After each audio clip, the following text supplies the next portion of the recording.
All right, Cape Henlopen State Park. Back.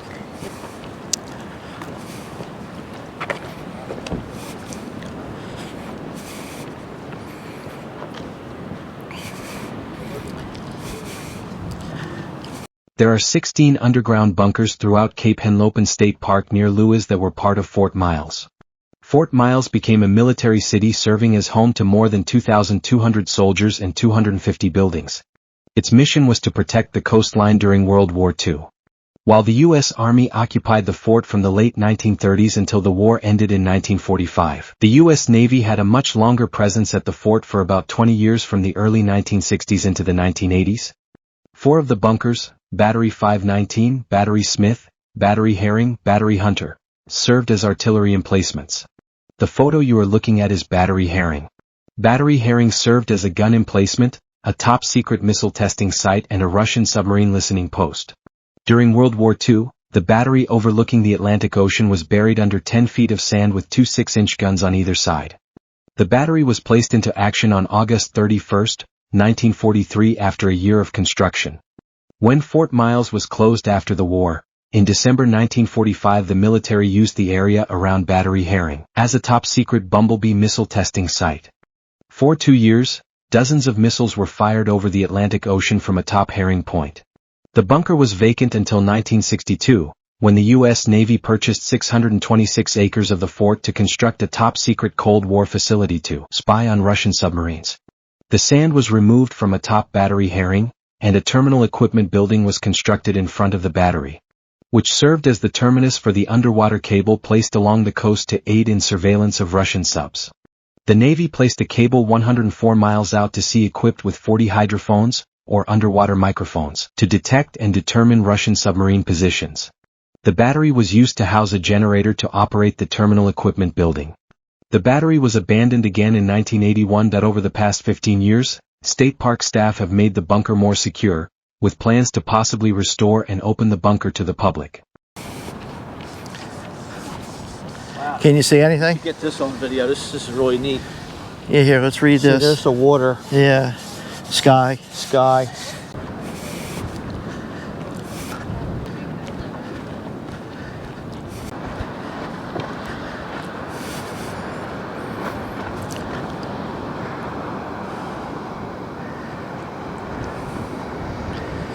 Weren't we down on the beach before? Yeah, there's a trail that goes down there, yeah. It goes to the battery, I think. Yeah, we'll have to check that out. So this is actually Fort Miles, right? This area? Yeah, pretty sure. We'll see what we can find, show you guys.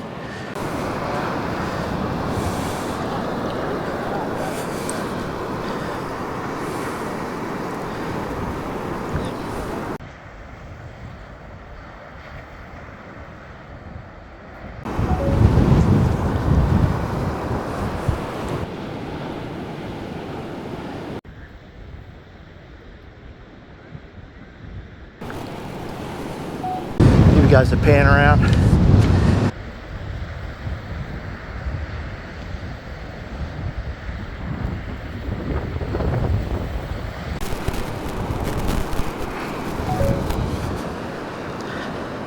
Yeah, we have to find them pill boxes or battery boxes, whatever you call them.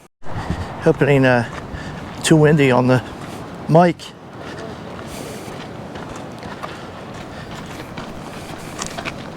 I know we definitely went down one of these.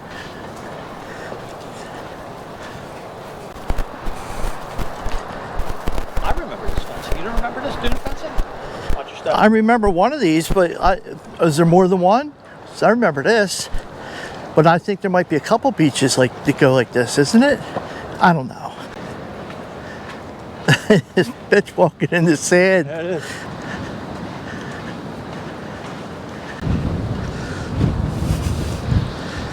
Man, a little chilly. Yeah, the wind is brutal. Is that the lighthouse way up there?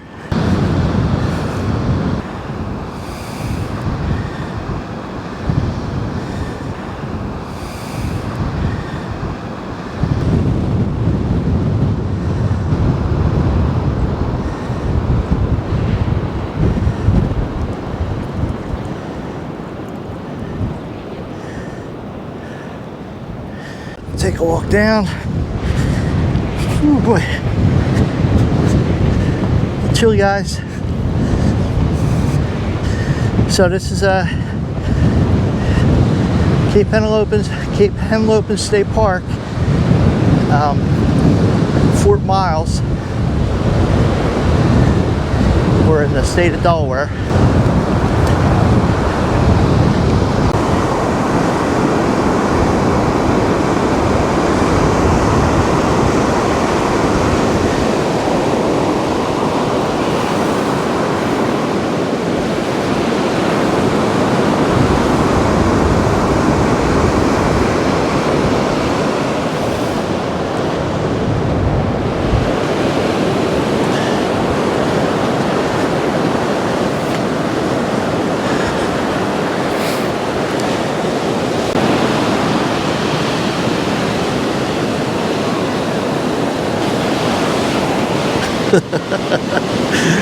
It almost got me.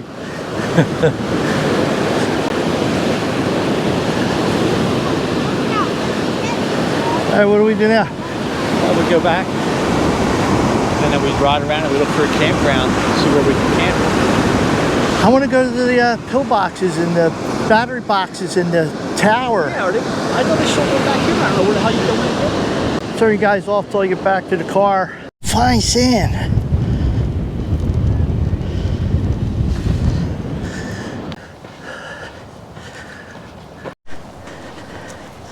Well, chilly, cold. Let me get out and look at that, but we can't really go in there. No.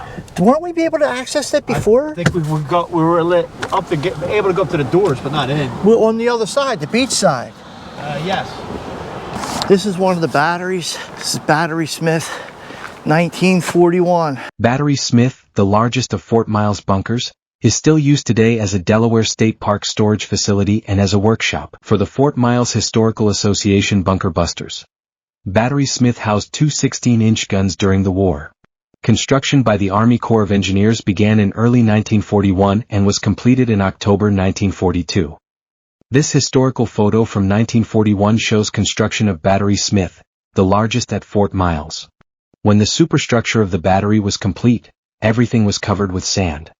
I'm going to try to get up on the other side and look at them. Biden Environmental Center.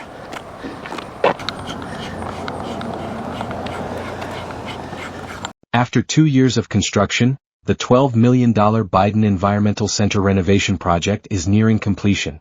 A grand opening is expected to take place this year. The building was used as a naval training center from 1962 until the state purchased it in 1998. It was converted to a conference, meeting and events center. It was named in honor of then U.S. Senator Joe Biden, who was instrumental in transferring the park land from the military to the state. The center was forced to close to the public in 2014 because it did not meet handicap accessibility standards. The new center is fully accessible and is outfitted with state-of-the-art technology. It has 4 meeting, training rooms and hotel-type rooms to accommodate up to 42 guests for overnight stays for those using the facility. The center also has a commercial warming kitchen and public restrooms. The center can be utilized for environmental studies, and by student, government, corporate and family groups for conferences, retreats and meetings. Bookings will be available in 2025.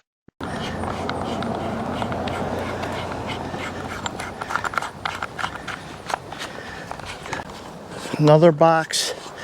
Let's see what box this is. What battery box this is. Yeah, on the other side there's like a gun turret. This sticks out. Condensing units here, so they must have it, tempered. Well, they got to be using this for something else. Yeah. This ain't a battery box. Looks like a pill box up there. See it? Right up there. Okay. Let me see if I get that on the camera.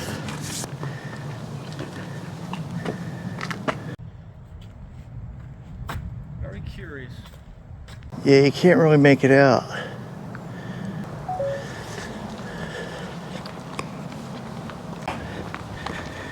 Yeah, I remember walking up a road or a trail And then we were on the other side and they had the gun sticking out. It was like covered in plexiglass or something. Remember that? No, I don't. I don't remember this. Well, this looks new. I don't remember that either. The Biden Environmental Center. All right, we'll check it out. I don't know what. Who knows?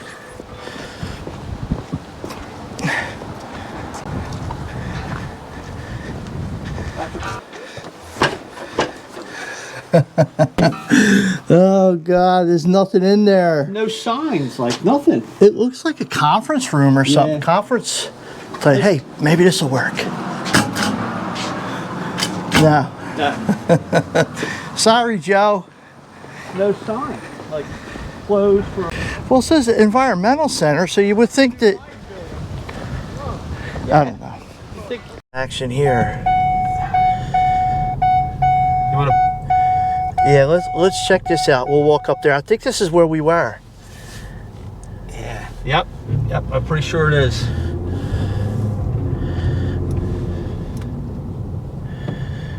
Staff entrance. I don't know. I'm very confused. Let's go park over here.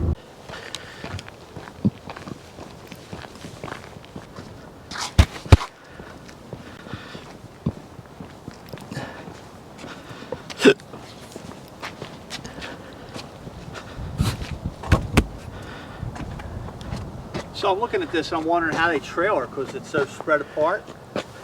But these clothes are on swivels, so they can trailer it. I like how the barrels are rifled. Yeah, right at the very end though. Well, it's probably because it's plugged. It probably rifles the whole way. You're probably right. Yeah, they probably got a cap in it. It's pretty cool, man.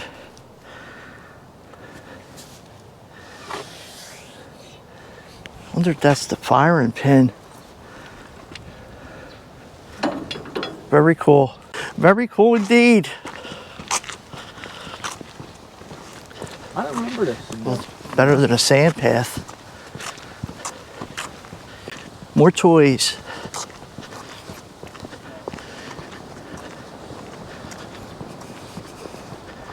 Oh, look how they load it. Very cool.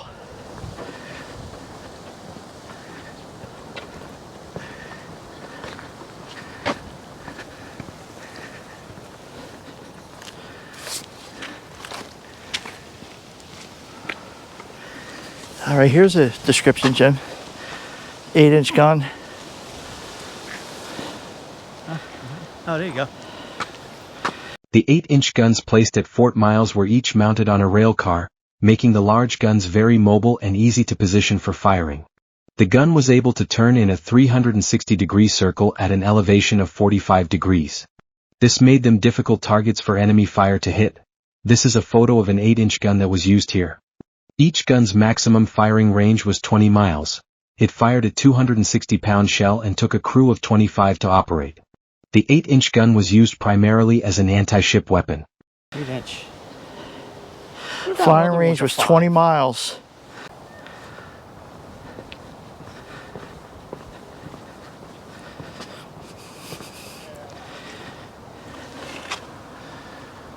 Very cool. Yep.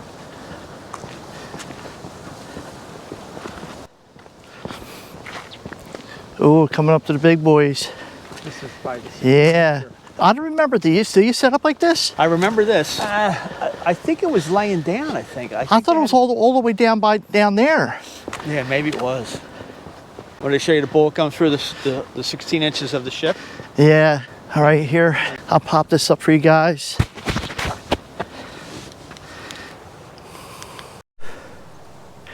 So we got a 16-inch shell. Each armor-piercing shell from the 16-inch gun weighed 2,700 pounds, which is roughly equal to the average weight of a hippopotamus or a Kia Soul automobile. The 16-inch guns that fired these large shells had a range of 27.5 miles and used 660 pounds of powder to fire the shell that distance. This diagram shows how far the armor-piercing shell from a 16-inch gun could travel and destinations that it could reach. These shells weigh 2,700 pounds. And here's an example of what a shell can do to steel. By World War II, coastal artillery color coding for a 16-inch shell was a black base and yellow nose. The 1-inch red band around the shell identifies it as a shell from the USS Missouri.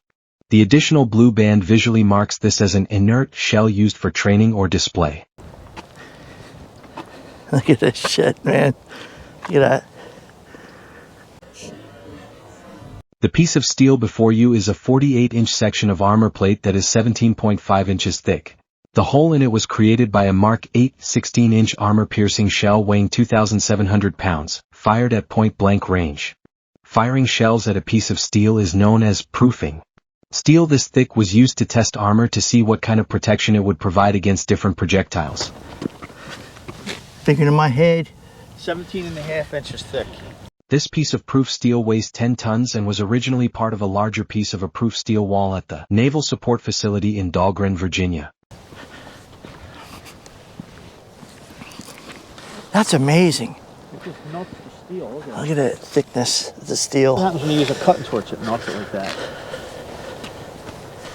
How the hell did he even cut that? To bring it up, like, Yeah, I don't know. I want to take it. Yeah. Look at this thing. Some more information.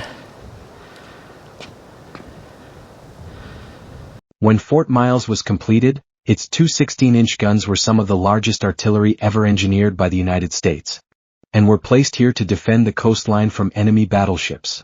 This photo shows the Japanese surrender on board the USS Missouri. Barrel 371 is the center barrel in the lower turret. Japanese surrender on board the USS Missouri. Barrel 371 is in the center barrel in the lower turret. Is this 371 here? Yes. Yeah. Look at this freaking thing, man. This particular gun barrel is barrel 371, and like the other guns which can be found throughout the artillery park, it is not original to Fort Miles. It was removed from the Iowa-class Navy battleship, BB-63, the USS Missouri, or Big Mo. These were the largest battleships the United States ever built. It carried 9 16-inch guns on its deck. Barrel 371 was mounted near the table where the Japanese delegation signed surrender documents on September 2, 1945, ending World War II.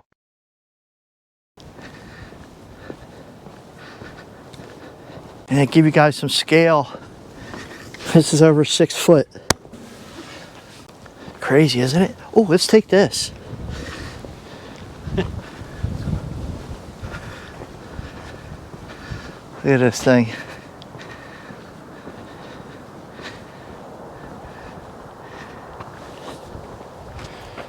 This isn't a land gun. This is taken off the ship. Huh? This isn't a land gun. This is taken off the ship. Yeah, this was the one that On the Missouri, yeah. yeah, on the Missouri.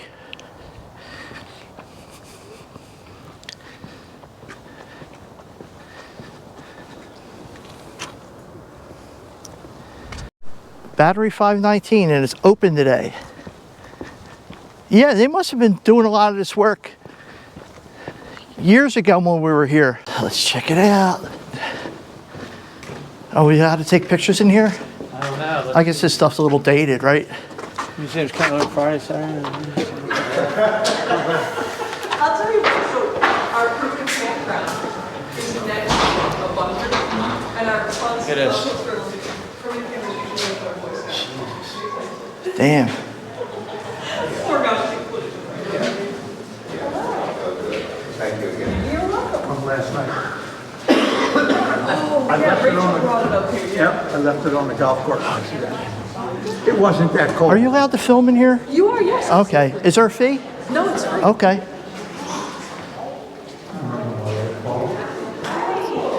Jim, they did some serious work in here. Check this out. Well, that's good. Which I think we're going for tomorrow. I don't know. Even though You want to walk down and walk back? Yeah. I guess so you can film in here.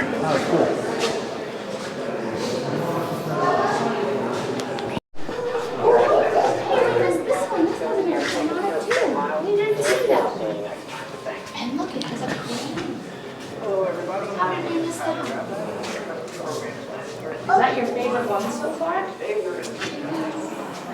Look at this one, it has an airplane too. That does have an airplane. But this one has a crane. I don't know how we missed that one. Yeah, let's go this.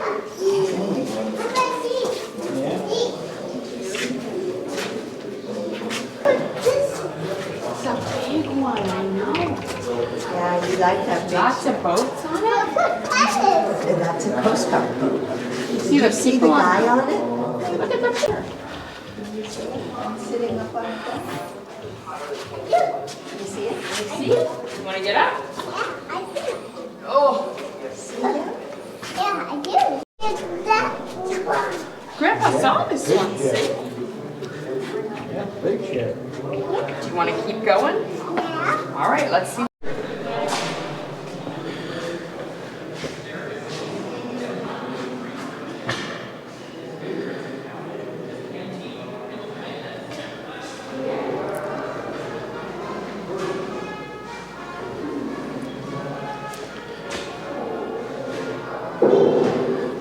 Guys, there's a lot of information here. So you guys have to pause and look at this stuff or read this stuff. So I'm going to be, skimming through everything real quick.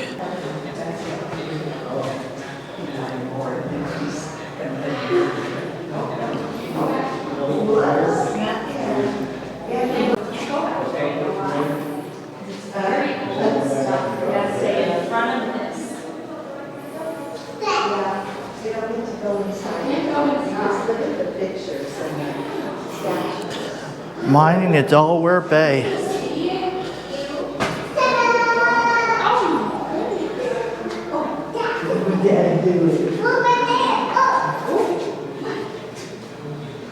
Miles Historic Association Wall of Honor.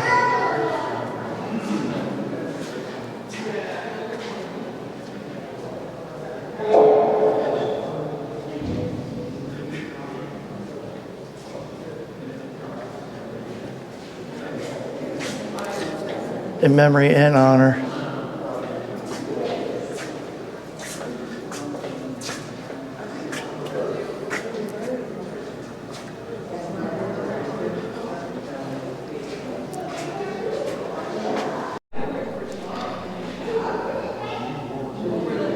How about that?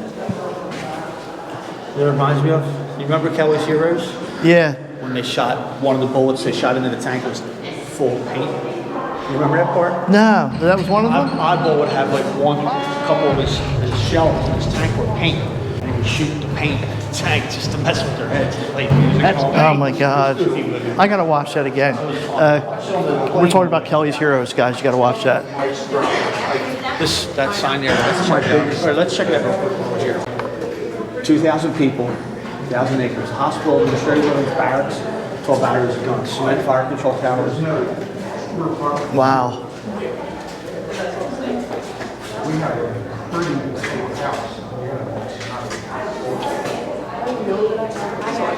I caught it. Take a peek in here real quick.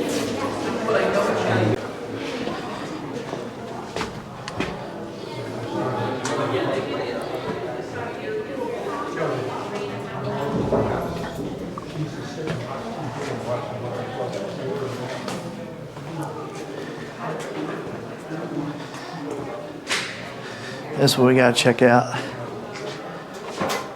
Yeah. I didn't know they had the thing on top, the railing kind of thing. Part of the USS Arizona.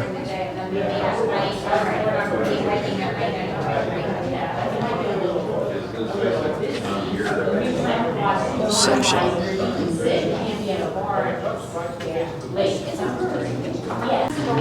What's that? Yeah, we stopped in Pearl Harbor. That was kind of, One way, no re-entry, so you gotta go. there's his other door. That was weird. All right. That is really cool. Yeah, that was not there. Nope, It's all new. this is all new. Battery 519, which housed two 12-inch guns relocated there from Fort Salisbury near Slaughter Beach, is the home of the Fort Miles Museum. Since 2003, the Fort Miles Historical Association and Delaware State Parks have worked in partnership to transform the 15,000 square foot bunker, which was in deplorable shape, into a showcase. Yeah. Done a lot of work here. Man, I should have asked her how long ago they finished it up.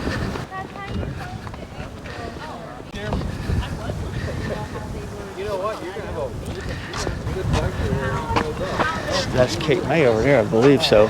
He has a pedal bike. Bullets would reach that. Wow, that's amazing. Yeah. I guess they have pillboxes and batteries, whatever they call them. Cape May? Cape May. I think so. Battery 223. On the beach at Cape May State Park. Built just before World War II and was covered by earth, sand and sod. Worked in conjunction with batteries at Lewis, Delaware to control the entrance to Delaware Bay. Cape May Point Lighthouse is in the background, maybe 200 yards away. Alright guys, I'm going to try to get the lighthouse up on the phone.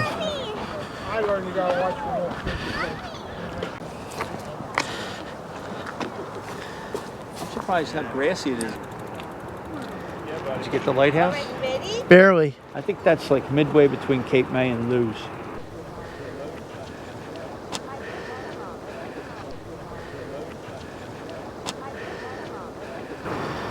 Lewis, I don't even know how to pronounce it. Scenic shots for you guys.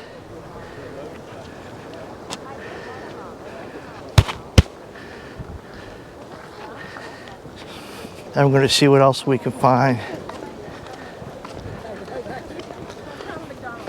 Apples. I love apples.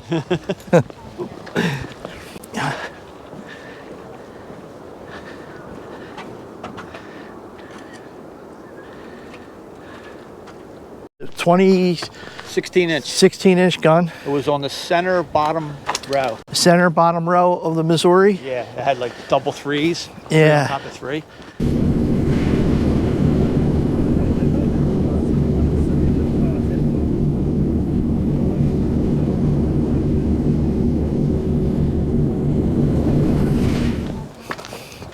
All right, with the other one. All right, folks, we have another gun to check out. Anti-aircraft. I'm guessing 5. 6-inch gun. The gun before you is a 6-inch pedestal-mounted deck gun. This gun could fire 2 types of rounds, a 105-pound armor-piercing round and a 90-pound high-explosive round.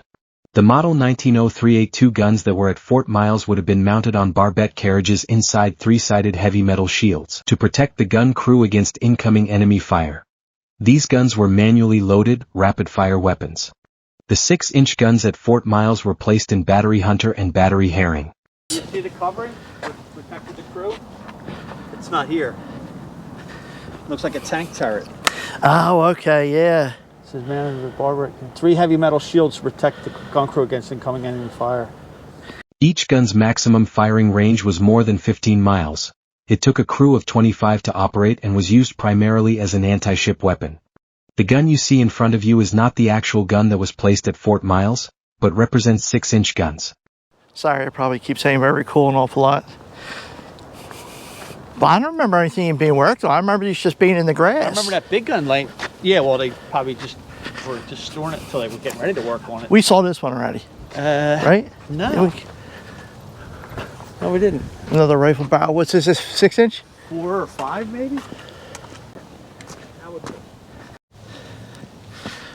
See, 155 millimeter Yeah. howitzer. Guns such as these were used as field artillery.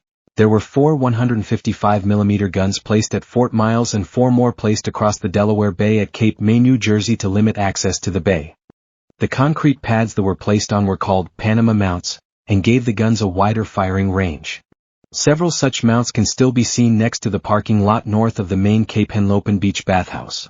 The 155mm guns at Fort Miles were placed in Battery 22. Each gun required an 18-man crew to load and fire it. Its projectiles weighed 125 pounds and carried a 60-pound powder charge. The guns had a firing range of 10 miles and were used primarily as anti-ship weapons. The guns you see in front of you are not of the same model that were placed at Fort Miles, but are similar, more modern examples of 155mm guns.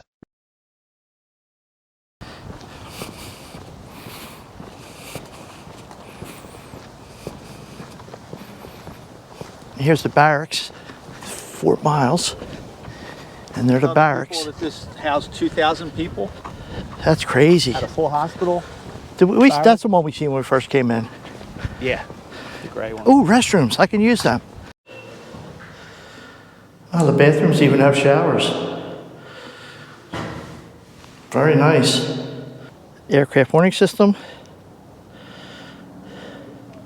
And spotter house. Oh, that's really cool. Civilian volunteers of the U.S. Army Ground Observers Corps (GOC), a branch of the Aircraft Warning System (AWS), used buildings like this during World War II. The AWS used different types of buildings, including dedicated office buildings, people's homes, or structures like this built specifically to spot aircraft. These structures were commonly called spotter houses. The volunteer observers received extensive training in aircraft recognition. Some of the training tools used were models, books and publications, and flashcards, all dedicated to identifying aircraft. This shed was sparsely furnished. Typically, 2 observers occupied the shed at one time. They used a bunk underneath the cupola to take turns resting. Often, members of a family took turns watching the skies. A single bulb provided light and a small stove heated the building. When the observers identified an aircraft, they filled out an aircraft flash message form and called the flash center using a hand-rung wall-mounted phone. Phone number, Golden Hill 2672. Each spotter location had a code name. The building was Peter Jig 41. Like I said, folks, you're going to have to pause the video and read about this stuff if you're interested, because if I stopped and read everything, I'll be here for a week. Oh, the tower. Tower. We got to go to a tower. We're going to hit a tower.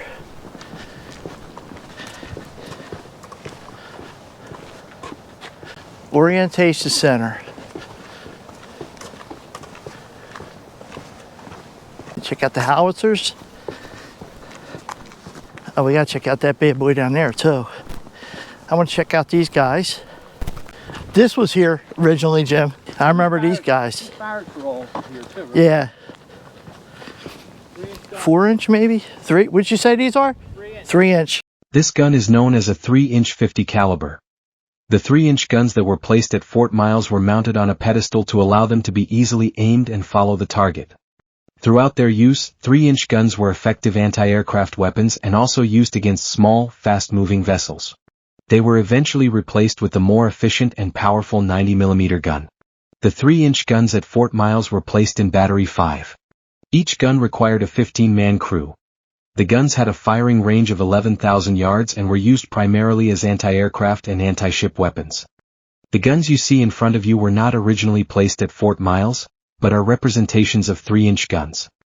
Mostly anti-aircraft and for small, fast-moving vehicles. These are all the barracks. As Jim was saying, there was at one time 2,000 soldiers here? 2,000 people, yeah. 2,000 people. 1,000 acres. 90mm. During World War II, the U.S. Coastal Artillery used batteries or groups of 4 90mm guns. 2 mobile and 2 fixed and anti-motor torpedo boat anti-aircraft roles. Fort Miles had 3 such batteries during the 1940s. Batteries 5A and 5B were located near what is now the Point parking lot, and Battery 7 was located at Cape May, New Jersey. Difference between gun displayed and original. This gun, the M2, had a slightly more automated feed system for shells which could fire 23 rounds per minute.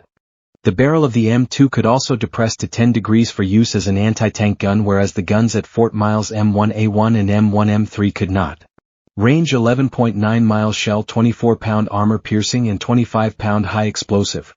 Rapid fire 20 rounds per minute. Crew 15 men per gun. Shells were manually carried by 2 men from a truck using a special sling. The gun expelled the metal casing upon firing. At Fort Miles from December 1943 to 1948. 7.9 miles. 11.9. 11.9. I wonder if they still got the tank things down here, the anti-tank barricades. The what? Remember they had the tank barricades down here? The steel? The spikes coming out of the ground? Oh yeah, I forgot about them. I guess they don't have them where you can see them. Let's see. I don't know where they're at, but last time we were here, they had these giant spikes coming out of the ground that welded together. I guess they were for anti-tank or anti-whatever. But I don't seem to see them. I don't see them now. So again, this is Fort Miles in Cape Henlopen State Park. And there's a campground over there. We might check that out too, because we like to camp down here. We did it backwards. Yeah. This is the beginning. The guns in this park serve as representations of the artillery that was here throughout Fort Miles' World War II years. These are not the actual guns and not the same models as the guns that were placed here. Fort Miles was part of the United States Army Coast Artillery Corps, which played a vital role in helping to protect America's coastlines. Fort Miles in particular guarded the entrance to the Delaware Bay and access to the large commercial, industrial and agricultural centers of Wilmington, Philadelphia, and the Delaware Valley. Fort Miles military service dated from before World War II until the 1990s. Artillery is often referred to according to the size of the projectile it fires. The guns in this artillery park represent the 155 mm, 3-inch, 6-inch, 8-inch and 16-inch that were placed in the gun batteries shown on the map to the left. Battery 519 is the only battery currently open to the public. That's the 601 is the supply and administration building. 600 is the recreational building. These over here we passed already. There's I don't see 605 on the map here. So 606 is barracks. And what'd you say? 606 and 607 are barracks. 603 and 604 are barracks. 601 supply, 607 600 recreation. But 605, I don't see. Mess hall. Maybe we passed it. The building is no longer standing. Oh, okay. Well, yeah, well, that would sum it up. That's why we couldn't find it.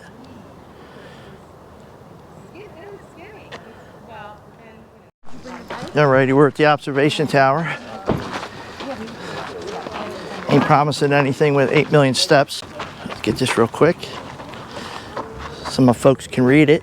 The Tower 7 Observatory is one of several fire control towers, constructed during the Second World War to locate enemy ships approaching the Delaware coast. Tower 7 is publicly accessible and provides one-of-a-kind vistas of the surrounding area, including the Atlantic Ocean and Fort Miles. I want to make sure there's nobody coming behind us, because when I pass out on the steps, I don't want to block up people's path up there.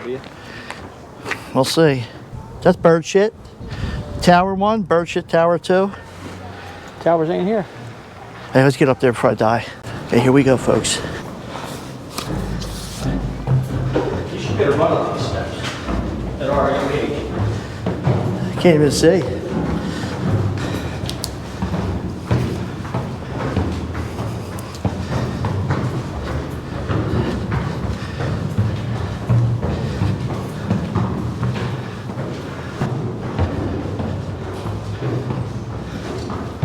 Oh boy.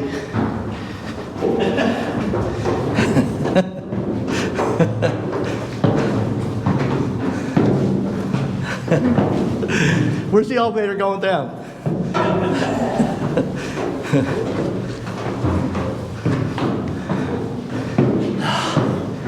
Oh my God. Getting there.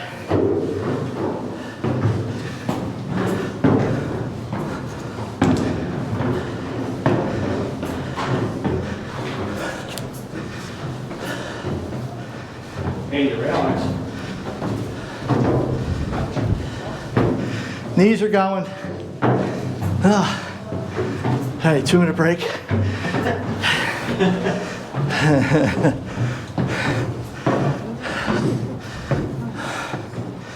Oh, Lordy.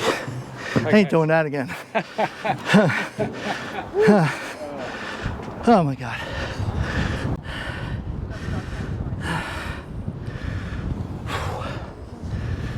There's Fort Miles. See that opening there? Yeah, Straight ahead? that's the museum. That's the staff entrance. I think our opening was to the Oh left, yeah, yeah, behind the trees. yeah. Crazy. You can see three. You can see all four barrels.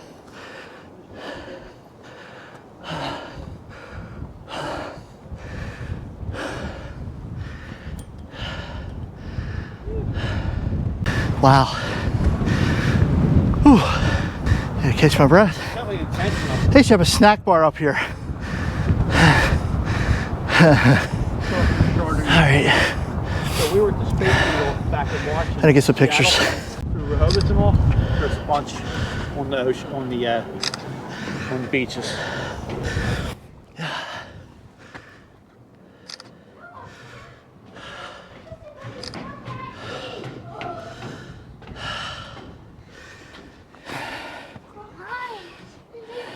Ready to go back down.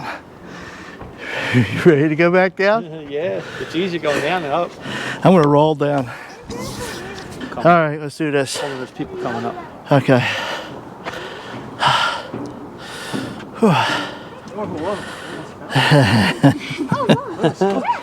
Your last one? Yep. All right, let's do this.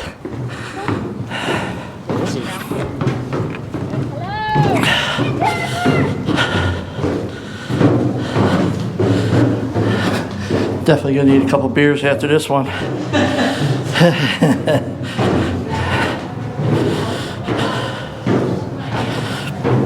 I hope you didn't get that banana on my shirt. Didn't want me to get banana smack. I'm actually getting lightheaded spinning around like this. Yeah. Ooh, doggy. That's gonna be her shooting rockets, I think.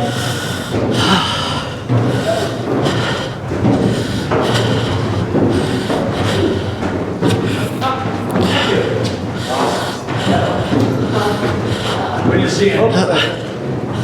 Thanks, guys.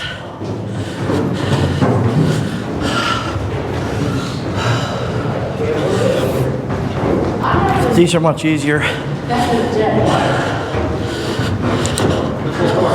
here. I can see some right here. What is it, Jim? Step, watch it. It's like, well, you have the flashlight so you can see it, but I didn't have the dark.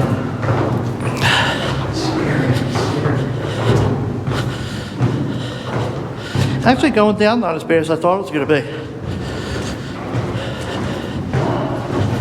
It's a lot easier on the knees and the heart going down today.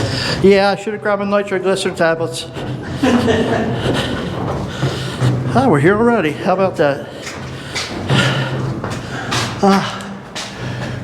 Can you see up? No, go stay in the center more. That was fun, guys. I enjoyed that. We're gonna go do the other two now. It was 115 steps. 115 steps. And I counted every one. You want to go back up and double check? Yeah, I'm gonna double check. I'm gonna run up and count the Maybe steps. it was 114.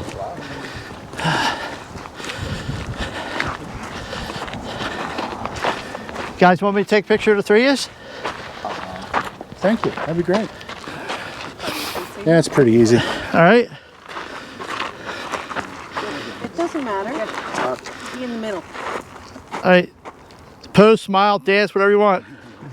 I got three for you. Thank you, sir. Thank you. Have a good one, man. Thank you. You as well.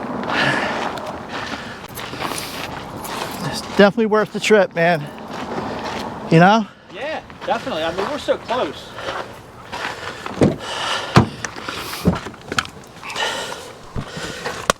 Yeah, Jim said we're close. We're staying at Trap Pond. As you probably could tell by the video, so. What was it, a 30-minute drive from Trap? It was actually probably about 45 minutes, but it's like 33 miles. It's probably, what, 2.5 hours from Philly? Yeah, nice day trip. Yeah, if You know? if they're familiar with Cape Henlopen Ferry, it's like right down the road from the Cape Henlopen Ferry. Yeah. Give me a seatbelt on. All right, do you want to check out the campsites? Yes. All right, we're gonna check out the campsites for a possible camping adventure here. Some crab apples. I'm surprised I'm not more winded. I feel pretty good. It got tougher in the 80s. I started feeling it. When you said the knees, I felt in my right knee. Yeah, I started feeling it in my, what are these, quadriceps? Yeah, quad. Yeah, I started feeling my quads when we got up like to the very next last level. And my knees started getting a little bit right here, right over there. sore. All right. I wonder why tomorrow when we get up, our legs ain't right. Oh, I plan on being under the weather with drinking. Have a couple beers anyway. Registered campers only beyond this point. So Jim's going to go check, get some information, and ask if we could drive around and take a peek at the sites. See what, maybe we'll try camping here someday. So they wouldn't let us drive back. They did last time, but this time they wouldn't let us drive back. All right, so. Some of them are wooded sites. Yeah, it's tent and she said you can rent a camp, this is all trailer here. Yeah. But you can rent one and put a tent in there. It's just going to cost more. Yeah, where's the cabins? The cabins are there, or? We came in so it bears off to. We came in here, so where's the parking lot? Yeah, we're right here. It bears off to the right, so it would have been that way. Yeah. So I don't know. It looked like it was further than she said. Yeah, it's a hike because I remember driving around through there. Yeah, it's pretty big. All right, so now we know. My legs are a little wonky, man. My legs are a little wonky. All right, we're gonna check out the beach. Senator David B. McBride. Yeah, when the heck close we are to the lighthouse. That's the one that's in the middle of the bay. Yeah, well, I didn't see the red one. It's not red, it's white. There's another one right in front of it, next to it. That's on land. Or just off of the land. Oh, they got a boardwalk. Fancy.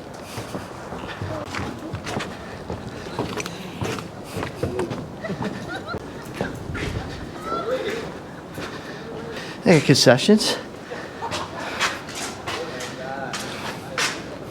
We can just put our little blankets here. Camp right here. Bathroom closed for the season. Wow. We're gonna look at other people.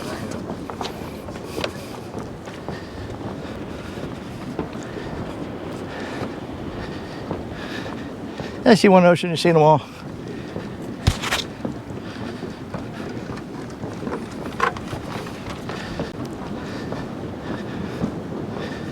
Oh boy. This is nice. Yeah.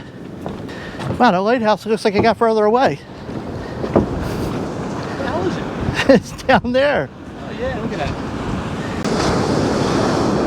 I don't see the red one. That's still standing. I didn't read that sign. That's Cape May, Jim? Yeah. Well, how far does it go down? I see, look, all the way down to here? So probably not too much further down than the lighthouse. And how far is the ferry up there? 5 miles or something? You mean from where we're at? Yeah. Probably about 5 miles. I'm really not sure. And they got the Cape May ferry, comes across here. And that lighthouse is in the middle of the bay between Cape May and Lewis.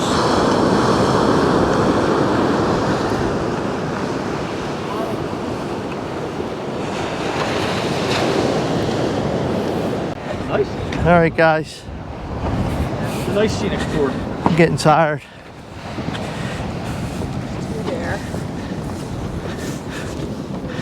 This tower killed me. Tower killed me. I got rubbery legs now.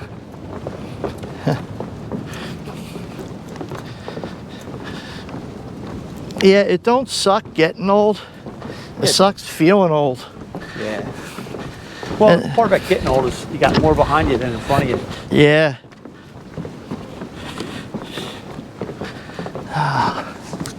Nice. The whole area is nice. Got outside showers. They got a concession. Of course, in season.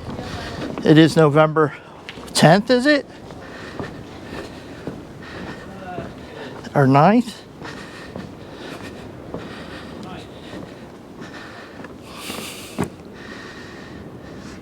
A little beach path going up there.